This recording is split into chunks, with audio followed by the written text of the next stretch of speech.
मेरे साथ हैं वरिष्ठ पत्रकार आदरणीय डॉक्टर राकेश पाठक सर। सर का बहुत बहुत स्वागत और अभिनंदन। खबर आ रही है कि विदेश की धरती पर आरएसएस और बीजेपी दोनों में जो टॉप लीडर हैं वो विदेश की धरती पर गए। वहां होटल में एक बंद कमरे में एक देश की बड़ी तारीफ की है और उस देश की तारीफ करके मोदी शाह का जो प्लान था बना बनाया वो पूरा ध्वस्त कर दिया। हमारे यहाँ कई लोग जो ग्रह नक्षत्र का काम करते हैं कि कभी कभी ग्रह नक्षत्र बड़े विपरीत होते हैं। ऐसी ही स्थिति से इस समय मोदी और शाह जूझ रहे हैं। उन्होंने बड़ी तैयारी की, सब सांसद तोड़ लिए, खबर ही गायब हो गई। उन्होंने बड़ी तैयारी की, एनसीपी तोड़ दी, उद्धव ठाकरे तोड़ दिए, राम मंदिर की खबर ने सब मटिया मेट कर दिया, फिर चाइना की खबर ने मटिया मेट कर दिया। और आज तो जो खबर लाए हैं भारत के कुछ लोगों ने बताया भी नहीं, जो राकेश सर लाए हैं, सुन लीजिए सर क्या है पूरा मामला। देखिए, मामला तो बीजेपी और आरएसएस के सबसे परम प्रिय देश पाकिस्तान के साथ रिश्तों का है। पाकिस्तान के साथ रिश्ते बहाल करने के लिए 18 घंटे प्रधानमंत्री, 24 घंटे आरएसएस, सरसंघ चालक डॉक्टर मोहन भागवत, पूरी पार्टी कितनी मेहनत कर रही है, पर्दे के पीछे क्या खेल चल रहा है, असल खबर ये है। कौन सा पाकिस्तान है ये तो बताने की जरूरत है ही नहीं। वही पाकिस्तान जिसने अभी 1 साल पहले पहलगाम में हमारे बेकसूर लोगों की हत्या की थी। उसी पाकिस्तान के साथ रिश्ते बहाल करने के लिए तमाम खिड़की, दरवाजे, गैलरी, छज्जे, आंगन सब खोले जा रहे हैं। और इसकी पृष्ठभूमि किसने रखी थी उस पर भी आएंगे। लेकिन पहले ये जान लीजिए कि भारत और पाकिस्तान के बड़े दिग्गजों के बीच में दुनिया के किस देश में, किस होटल में, 5 सितारा होटल में बैठक हुई है। देश का नाम है श्रीलंका, होटल का नाम है होटल हिल्टन। वहां पर एक बैठक हुई, उसमें डॉक्टर राम माधव, भूतपूर्व थल सेना अध्यक्ष MM नरवणे और एक मैडम है रुचि घनश्याम। वे भारतीय विदेश सेवा की अधिकारी हैं, लंदन में भारत की राजदूत रही हैं। दूसरी तरफ से कौन था वो भी देख लीजिए, उनके नाम बता देते हैं। पाकिस्तान की तरफ से थे सज्जाद हैदर खान, ये महानिदेशक हैं साउथ एशिया विषय के पाकिस्तान के विदेश मंत्रालय में। दूसरे सज्जन है शेरी रहमान, ये भूतपूर्व मंत्री है, पाकिस्तान पीपुल्स पार्टी के नेता है। पाकिस्तान पीपुल्स पार्टी शहबाज शरीफ की सरकार में सहयोगी दल के रूप में शामिल है, यानी उनके गठबंधन की पार्टी है। और तीसरे सज्जन है मेजर जनरल इस्फानदियार अली खान पटौदी, ये जनाब ISI में रहे हैं, इंटर सर्विसेज इंटेलिजेंस, ISI के आला पदाधिकारी हैं। वैसे अपने रिश्तेदार भी लगते हैं। ये नवाब मंसूर अली खान के खानदान से है और तैमूर के पिता सैफ अली खान उनके भतीजे लगते हैं। वही तैमूर जिसे नरेंद्र मोदी जी घर में बुलाकर पूरे कपूर खानदान, पटौदी खानदान के लोगों के साथ बतिया रहे थे, तैमूर को लाड़ कर रहे थे। ये जो खान साहब हैं इस्फानदियार अली खान पटौदी, ये ISI के अफसर हैं, बहुत बड़े ISI में काम कर चुके हैं, सैफ अली खान के चचा जान हैं। दोनों देशों के इतने बड़े बड़े दिग्गज श्रीलंका में होटल में बैठे, 5 सितारा होटल में। बहाना था एक कॉन्फ्रेंस का, एक इंस्टीट्यूट है वो इस तरह के संवाद परिसंवाद आयोजित करता रहता है। राम माधव ने पल्ला झटक दिया कि मैं तो अपने सत्र में बोलने गया था, ये एक अंतर्राष्ट्रीय संस्थान है जो अक्सर जी। ये वही राम माधव तो हैं जो अमेरिका में भागे थे पत्रकारों से जी और जो भाई। सवाल करते थे, वहां भी उन्होंने कहा कि मुझसे भूल हो गई, मुझसे गलती हो गई। तो इन्हीं से सर, मेरी टिप्पणी जोड़ लीजिए, इन्हीं से भूल गलती क्यों होती है? इनसे भूल गलती क्यों होती हम आगे बताएंगे। ये जानबूझकर हो रही भूलें और गलतियां नहीं हैं। आपने ठीक कहा। वो पीटर फेडरिक अमेरिका के पत्रकार हैं, उन्होंने हुसैन बोल्ट की गति से राम माधव को दौड़ाया था। लगातार सवाल पूछते चले जा रहे थे और राम माधव सरपट सरपट चेतक घोड़े की तरह दौड़ते हुए अपनी कार में बैठ गए थे। एक भी सवाल का जवाब नहीं दिया था। उससे पहले मंच पर उन्होंने जो कुछ एक और आयोजन में कहा था उसको लेकर उन्हें माफी मांगनी पड़ी थी उसी समारोह में। बाकायदा बयान जारी करके लिखित में एक्स पर कि मेरे कहे का गलत आशय लगाया गया है, मेरा आशय ये नहीं था, किंतु परंतु अगर मगर। पर पूरी दुनिया और देश समझ चुका था कि राम माधव ने जो कुछ कहा है उसकी असल मंशा क्या है। तो वे माफी वीर बनकर अपने बयान से गुलटैयां खा गए थे। लेकिन पाकिस्तान के साथ ये जो पीगें बढ़ाई जा रही हैं, दोस्ती के दरवाजे खोले जा रहे हैं, खिड़कियां खोली जा रही हैं, बातचीत के लिए मंच तैयार किए जा रहे हैं, इसके पीछे असल कारण क्या है? और उस कारण के बाद हम देखेंगे कि इसको किस तरह से धीरे धीरे परत दर परत एक एक कदम आगे बढ़ाते हुए देश की आंखों में धूल झोंक कर पाकिस्तान के साथ गलबैयां की जा रही। पहले वजह की बात, वजह है अमेरिका और डोनाल्ड ट्रंप का दबाव। ऐसा जब नहीं हो से सकता सर, माय डियर फ्रेंड दबाव नहीं बनाएंगे। माय डियर फ्रेंड ने तो उसी दिन दबाव बना दिया था जब 10 मई को अमेरिका की तरफ से ये ऐलान कर दिया गया था कि भारत और पाकिस्तान में लड़ाई खत्म कर दी गई है, सीज फायर हो गया। दबाव तो उसी दिन बना दिया था डोनाल्ड ट्रंप ने।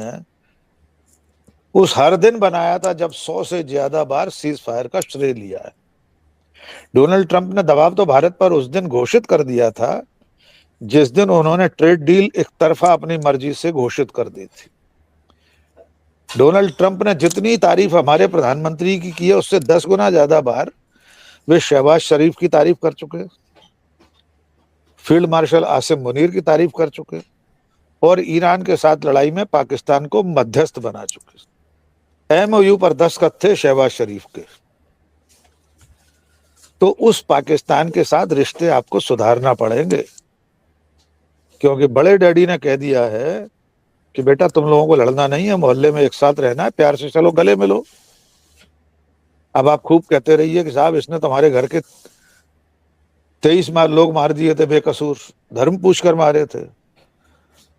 लेकिन बिग डैडी ने कह दिया ठीक है, हो गया, हो जाता है, छोटी मोटी घटना है, चलो हाथ मिलाओ, गले मिलो।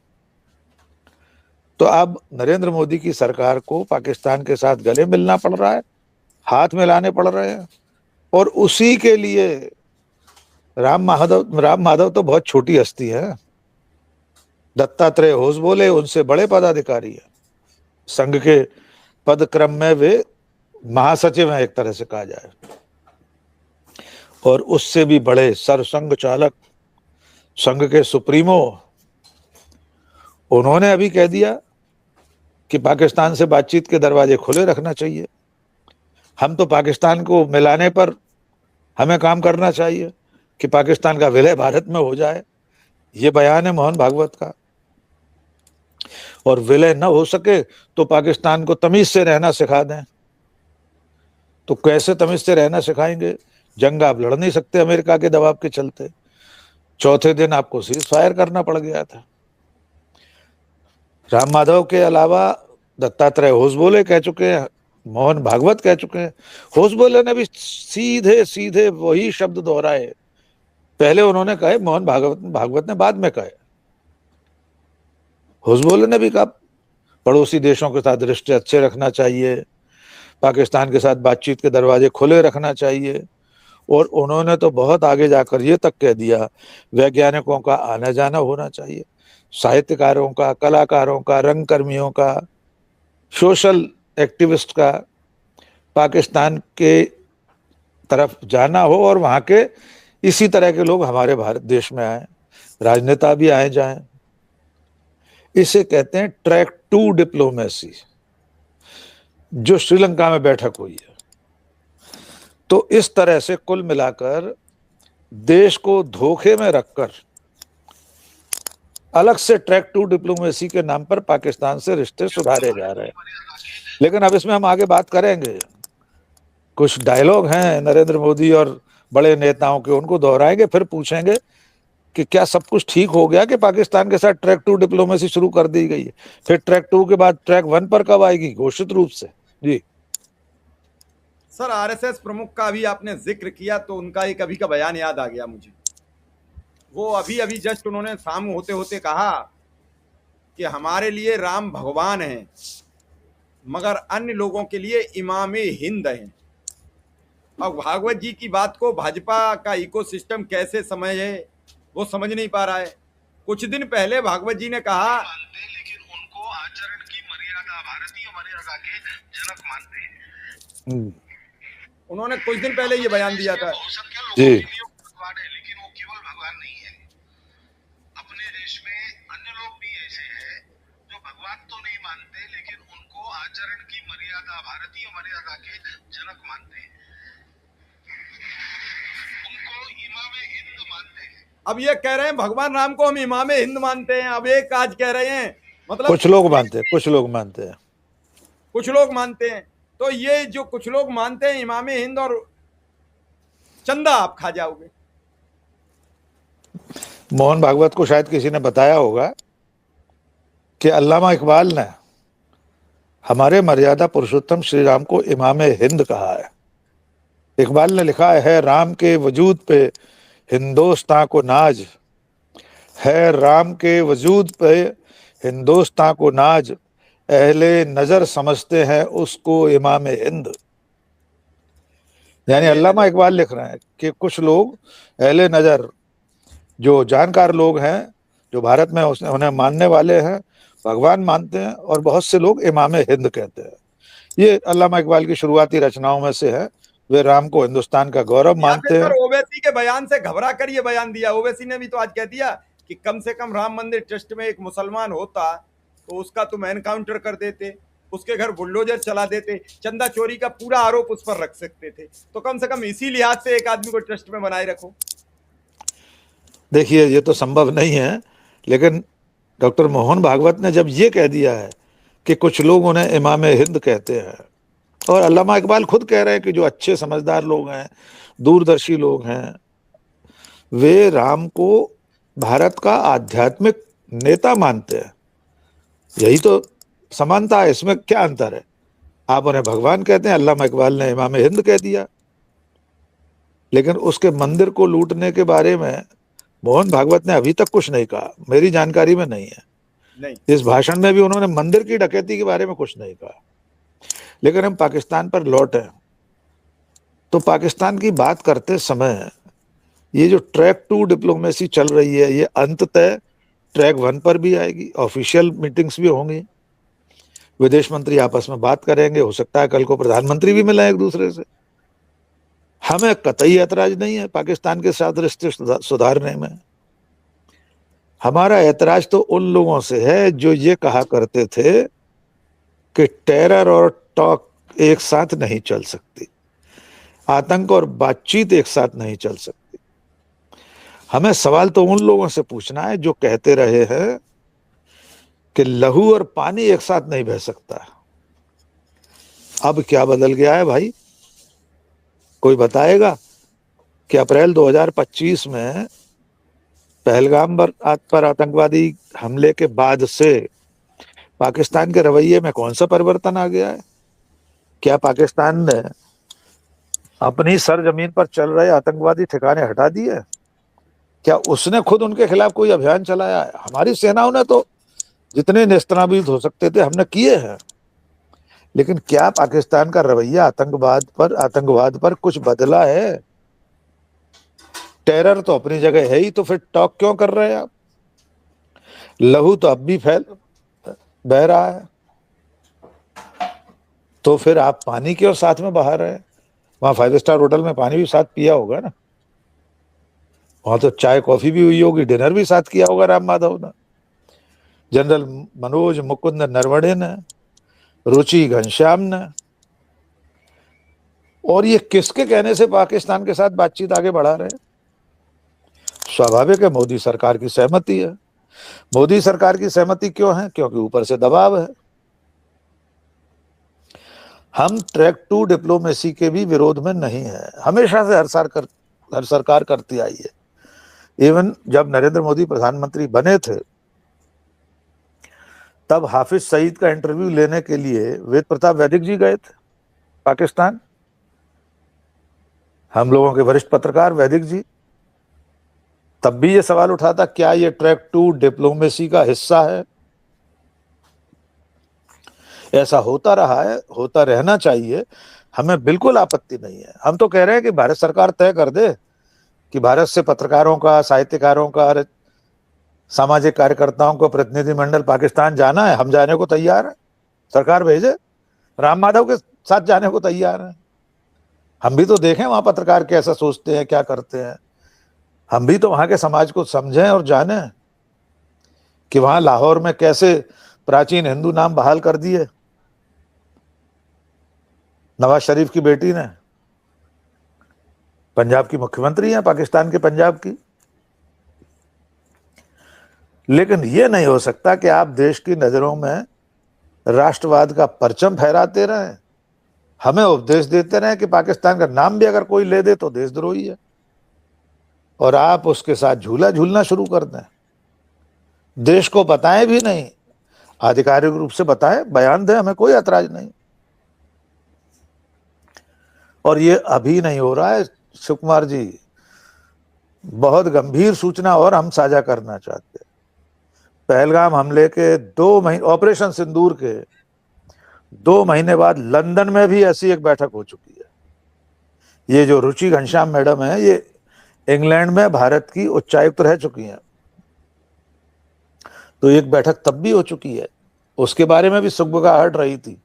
लेकिन सरकार आधिकारिक रूप से तो कुछ बताती नहीं है, पर्दे के पीछे से आप हाथ मिला रहे हैं। और मजेदार बात सुनिए, क्रिकेट के मैदान में अगर कप्तान हाथ मिला ले तो बहुत बड़ा पराक्रम है, नहीं मिलाए तो उससे भी बड़ी बात। पाकिस्तान के क्रिकेट कप्तान से हाथ नहीं मिलाया हमारे कप्तान ने, रोहित शर्मा ने, या जो भी हो। महिला क्रिकेट टीमों के बीच में मैच हुआ, हमारी कप्तान ने पाकिस्तान की कप्तान से हाथ नहीं मिलाया। भोंपू मीडिया उस पर इतना शोर मचा देता, देखिए कितना पराक्रम का काम किया है कि हमारे कप्तान ने हाथ नहीं मिलाया। हाथ नहीं मिलाया पर मैच तो खेला था, क्या फर्क पड़ा हाथ न मिलाने से? आप बताइए क्या फर्क पड़ा? इससे पहले एशिया कप में साथ खेल लिए साहब, विदेशी धरती में मैच हो सकता है, शारजाह में, भारत में नहीं खेलेंगे। तो जो सरकार इतने तरह की दुभांति करती हो,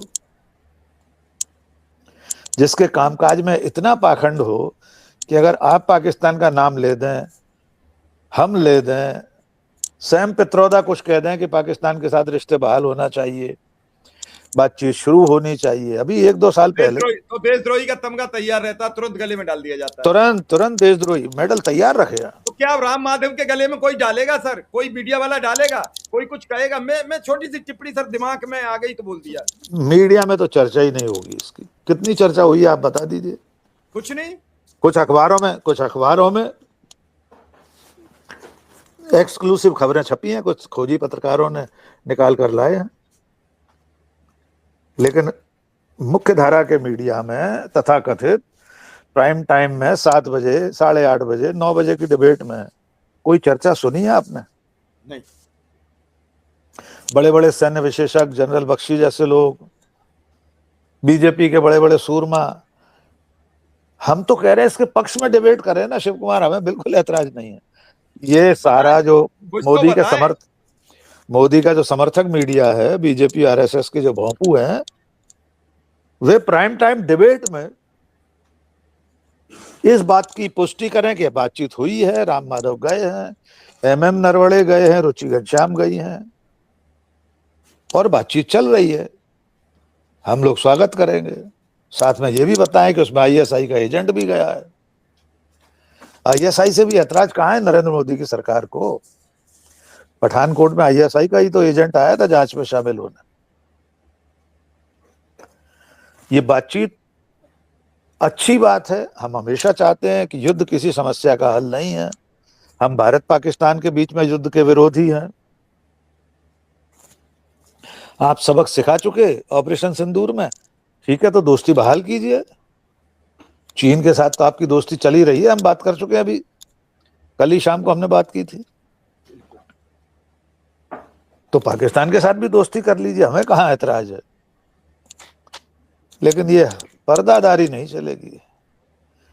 ये पर्दादारी है या ये तमाशा, मुझी में रहकर मुझी से पर्दा, तो देश में रहकर बीजेपी और आरएसएस के लोग देश के साथ पर्दादारी तो नहीं कर सकते।